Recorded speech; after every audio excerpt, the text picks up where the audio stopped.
আছো তোমরা সকলে? আশা করছি সকলে খুব ভালো আছো, আমিও খুব ভালো আছি।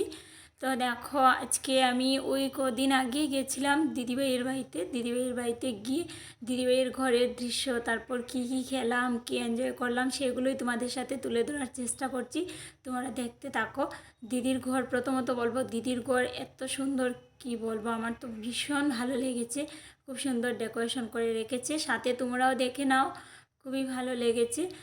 কিচেন, তারপর যা যা সব কিছুই আর কি দেখিয়ে দিচ্ছি তোমাদেরকে দিদিভাই ঘরের। তো দেখো, একে একে সব কিছু দেখিয়ে দিচ্ছি। আর আমার তো মানে অনেকটাই ভালো লেগেছে। আর দিদিভাই বলছিল যে তুই এসেছিস, আমি বলছি দিদিভাই একটু ক্যামেরা করব, বলছে হ্যাঁ কর। তো ওই জন্য করলাম। আর ওখানেই দিদিভাইদের মানে ফ্ল্যাটের পাশাপাশিও অনেকটা ফ্ল্যাট আছে, কি বলে নেপালি বস্তি না কি বলে একটা জায়গা, তো অনেকটাই ফ্ল্যাট আছে। তারপর দিদিভাইয়ের ঠাকুরঘর, এখানে গিয়ে না গপু সোনাকে দেখে আরও বেশি ভালো লেগেছে। কারণ আমার অনেক দিন থেকে ইচ্ছে আছে যে একজন গপু সোনাকে নিয়ে আসবো। তবে গপু সোনা আমার হাজব্যান্ড বলছিল এখন না, পরে। তো দিদিভাইয়ের ঘরে গিয়ে আমার খুবই ভালো লেগেছে গপু সোনাকে দেখে। গপু সোনার একটু ফটোও তুলেছিলাম। হ্যাঁ, তো দেখো, তারপর দিদিভাইয়ের এমনিতে কি বলে ওটা, স্টোর রুম না কি, এটা মানে পুরো ঘরই দেখলাম। আর এদিকে এরা কি হাসছে, আর আমি তো ক্যামেরা করছি আর সবাই হাসছে সত্যি। এই যে দিদিভাইয়ের মেয়ে, আমার হাজব্যান্ড আর দিদিভাই, এরা খুব হাসছে সত্যি। দিদিভাইয়ের মেয়েটাও ভীষণ মানে মিশুক বলতে কি বলবো, এতটাই হাসি খুশি, এত মানে আমাদের সাথে মিশে গেছিলো, এত ভালো লেগেছিলো এর সাথে কথা বলে। আর দিদিভাই তো আগে থেকেই জানি খুব ভালো।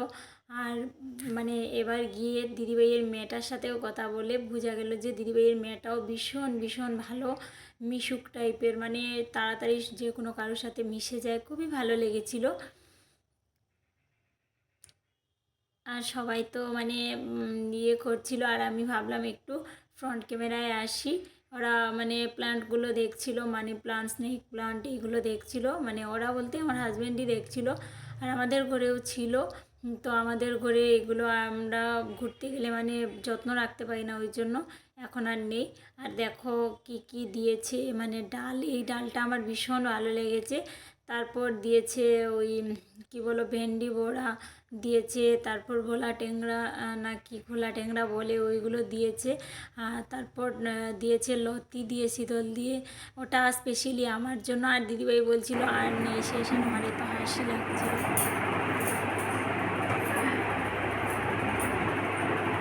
এখন চলে যাব কিন্তু, ওই জন্য অনেক কষ্ট লাগছে, তুই চলে যাবি, সত্যি আমারও ভালো লাগছে না। তুমি যাবে আমাদের ঘরে, আর সত্যি খুবই ভালো লাগবে, তুমিও গেলে। আমি এসেছি ওই জন্য আমার সত্যি খুবই ভালো লেগেছে তোমাদের ঘরে এসে। খাওয়া দাওয়া শুধু খাওয়ার জন্য না, এসে যেহেতু এনজয় সেটাই তুমি গেলে আমি আরও খুশি হব। আজকে তো এখন চলে যাচ্ছি বন্ধুরা, তোমাদেরকে আমি শেয়ার করবো পরে দিদির ঘরে এসে কী কী খেয়েছি, কী কী করলাম, ঠিক আছে? আরে মন থেকে যে তুমি খাইয়েছে যেটা, সেটাই আমার কাছে অনেক বড় পাওয়ার। দেখো পান খাচ্ছি, ওই জন্য একটু একটু কথা বলতে পারছি না, বুঝেছো? বন্ধুবানা একটু হাজব্যান্ডের তাড়া আছে, ওই জন্য এখন কিন্তু চলে যাচ্ছি। সত্যি খুবই ভালো লেগেছে দিদির ঘরে এসে, অনেক অনেক এনজয় করেছি। আর এখন চলে যাব, ভালো লাগছে না। ঠিক আছে বন্ধুরা, টাটা। আর দিদিভাই এত হাসছিল সত্যি, এত মানে হাসি খুশি দিদিভাইয়ের মেয়েটাও খুব হাসি খুশি। আর আমি বাইরে বেরিয়ে আসছিলাম যখন, তখন দিদিভাই ঠং করে বলছিল বনু তুই চলে যাবি, আমার কান্না পাচ্ছে, এরকম জড়িয়ে ধরে। তারপর ওইদিকে একটা মানে কি একটা ছিল নোংরা ফেলা, বলছিল তুই এইদিকে না দেখে পড়ে যাবি, মানে এত সত্যি খুবই ভালো লেগেছিলো। আর অনেক দূর মানে আমাদেরকে নিয়ে এসেছিলো। তারপর বলছিল যে তুই আবার আসবি, থাকার জন্য অনেক অনেক বলেছে, কিন্তু আমি থাকিনি, তবে নেক্সটে গেলে থাকবো। বলছিল থেকে যা বোন। আর দিদিভাইয়ের ইচ্ছে ছিল আরও ভিডিও শ্যুট করার, কিন্তু তেমন টাইমও ছিল না, ওই জন্য। আর এরা আমাকে নিয়ে হাসাহাসি করছিল, আমার হাজব্যান্ড আর সোনামাটা, মানে আমি যে ভিডিও করছি, খুব মানে বললাম না এতটাই মানে হাসি খুশি। দিদিভাইয়ের মেয়েটাও, মানে সবাই আমরা চারজনই এত হাসি খুশি করেছি, কি বলবো, লাইফে আর কি চাই বলো, হাসি খুশিটাই তো মেন, তাই না? তো ওই জন্য যেমন দেখলাম দিদিভাই তেমন দিদিভাইয়ের মেয়ে। আর আমি আর আমার হাজব্যান্ড তো মানে কারোর সাথে মিশে যাই খুব চটপট করে। তো এরকম আমার দিদিভাই আর দিদিভাইয়ের মেয়েও খুব মিশে গেছে। আর সত্যি এরকম মানুষদেরকে আমি ভীষণ পছন্দ করি, যারা মানে সবসময় মিশে যায়। এরকম মানুষ আমার অনেকটাই ভালো লাগে। অনেক সময় দেখবে অনেক লোক সামনে দেখায় এক, পেছনে আরেক, কিন্তু এরা কিন্তু এরকম না।